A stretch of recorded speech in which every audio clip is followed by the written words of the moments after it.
I couldn't breathe. At first, I didn't know why, only that the air felt wrong, thin, like the room had decided it didn't want to give it back. There was weight on me, a presence so close it blurred the edge of my vision, and the only thought that kept looping was this. Was this because of the calls? Because of the silence on the other end of the line? The way it stayed open, like someone wanted to hear me realize I wasn't alone. I tried to speak. Nothing came out. My mouth tasted like metal. My heartbeat sounded far away.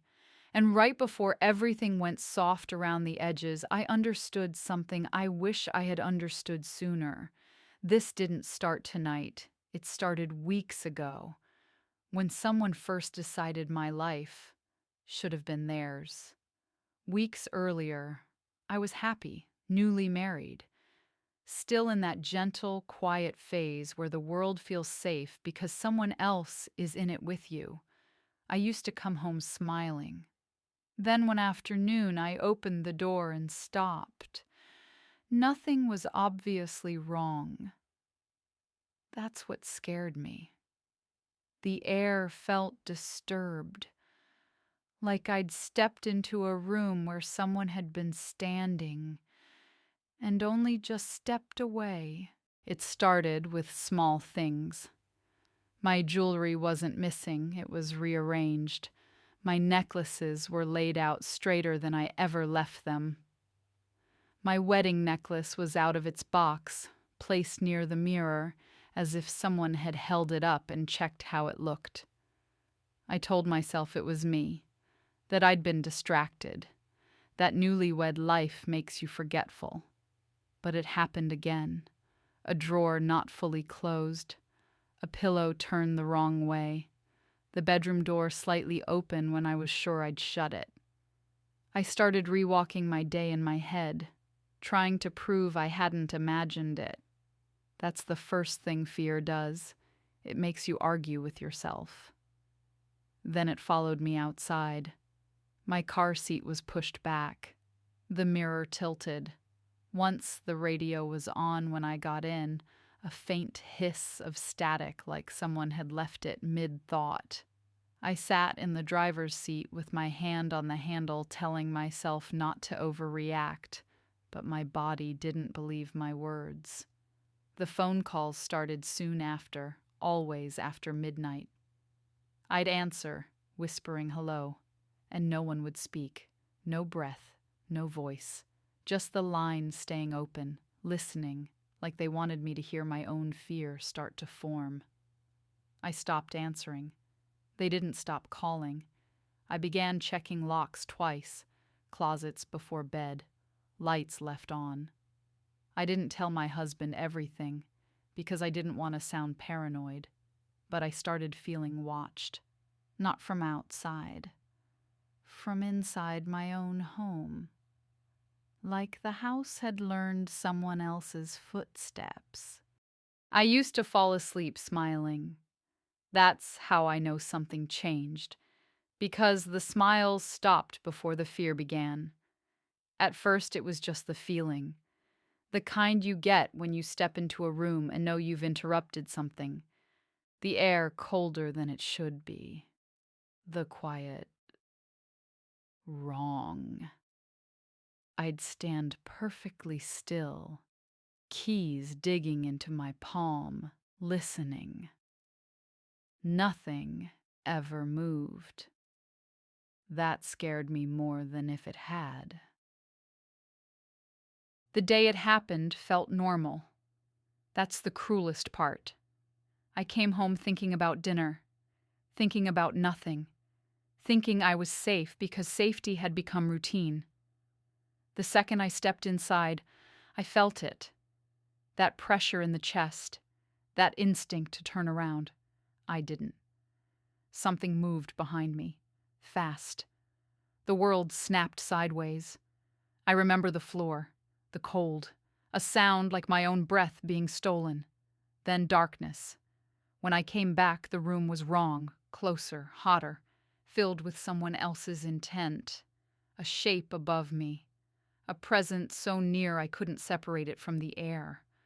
I tried to see who it was, but my vision couldn't focus, and that was the worst part, not knowing the face. Only knowing I had been right. Someone had been in my house. Someone had been touching my life. And now they were here, not to take my things, but to take the future. My chest tightened. My thoughts scattered. And as everything started to fade again, I understood the final truth. I wasn't imagining it. I was being prepared, like an ending being practiced. And the house had been keeping the secret the entire time. I didn't break into her life. I stepped into it the way you step back into a room you still consider yours, quietly, carefully, like I belonged. While she lived inside the space I used to imagine, I learned her routines until I could predict her like weather. She thought she was safe because she didn't see me, but I didn't need to be seen. I needed to be certain, and I was. I knew when she left, when she returned, when the lights went out. I knew the sound the building made when it settled at night, and I knew the exact moment she started to feel it. That faint, sick little pause at the door, that hesitation, that was the moment she began to understand. Not that someone was watching, that someone had been there already. I didn't hate her because she existed. I hated her because she occupied what was supposed to be mine. I didn't steal. Stealing is for strangers, I corrected. I moved things just enough to make her doubt herself. A necklace placed where it shouldn't be, a drawer left slightly open, a pillow turned the wrong way, not chaos. A message. I wanted her to start questioning her own mind, because once she questioned that, she would question everything. Sometimes I called late at night, not to speak, to listen, to let the line stay open like a door that wouldn't close. Silence can be louder than words.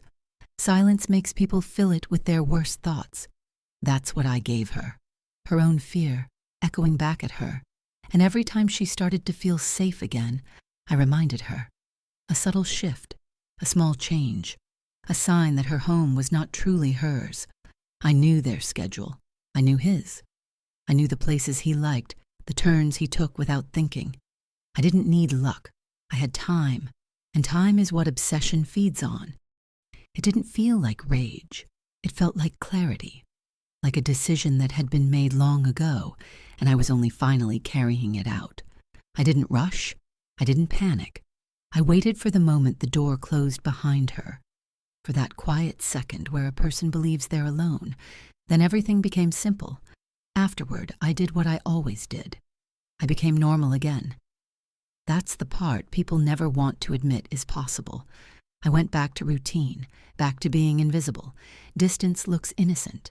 Then, little by little, I returned to the edges of his life, a familiar place, a shared path, a timing that looked like coincidence, because I knew him, and I knew that grief makes people reach for what feels familiar.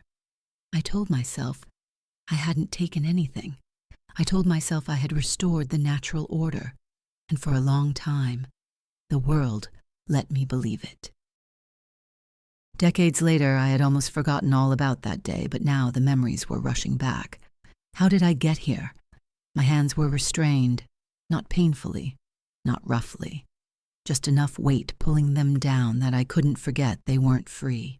Cold metal pressed against my wrists, anchoring me to something heavy beneath the table. I didn't look down. I didn't need to. I'd used restraints like this before. I'd sat across from people who swore they were innocent, watched them try to outthink the room. I knew the techniques, the pauses, the silence. I knew what the mirror was for, and I knew who was behind it. They didn't rush. They didn't threaten. They waited. That's how you can tell when they already have what they need. They don't ask questions to learn. They ask questions to watch you realize. The light buzzed softly overhead, and in that buzz, I felt something I hadn't felt in years. Time moving toward me, fast, like footsteps you can't stop. They spoke about the past like it was still warm, evidence preserved, a detail revisited, a mark that never went away. Then they said something small had been remembered, that strange bite on the victim, something discarded, trash. They had obtained my DNA through a discarded cup and straw. I felt my throat tighten, because I understood what that meant. You can't outrun what you leave behind. They left the room, and the silence came down harder. For a moment I heard something else, faint, like a phone line waking up, static. I tried to swallow it away. Then a voice spoke inside my head, calm, too calm. Do you remember the calls? My skin went cold. You stayed on the line, it said. You listened. I stopped breathing once. You won't be that lucky. You took my air, so now you get time. And I understood, with sudden sick clarity, what the punishment really was. Not an ending, a long, slow continuation, breath after breath, night after night, time that never disconnects. Some deaths end, some just keep going. They didn't call us. They asked us to come in. That's how I knew it was different. You don't ask a family to sit down in a room unless you're about to change everything they think they know. We sat across from them at a table that had heard other families' answers before ours. They spoke slowly, carefully. They said they had reopened Sherry's case. Not because someone confessed, not because a witness came forward, because something left on her body had finally been understood.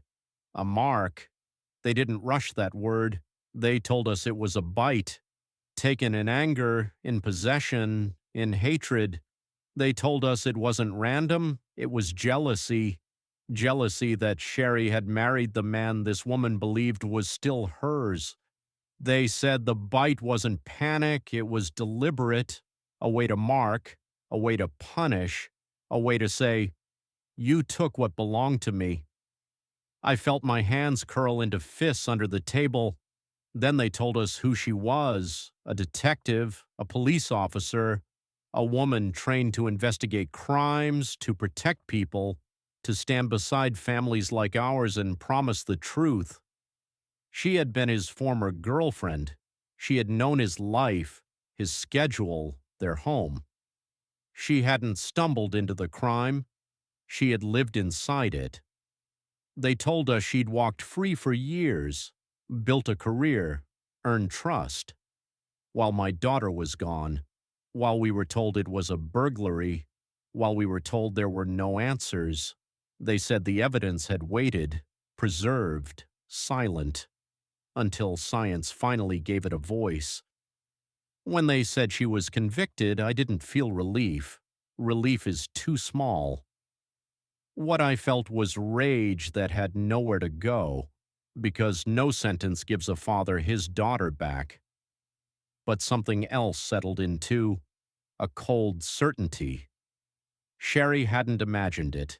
She hadn't been paranoid. She had been right. Someone had been in her life, touching it, watching it, preparing an ending.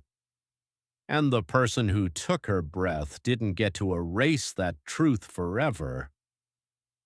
I live with the knowledge now that my daughter's fear had a name, and that the woman who caused it will spend the rest of her life with nothing but time to remember what she did. Some people die once. Some people are forced to live inside what they've done, and that is the only justice left to us. Breathe.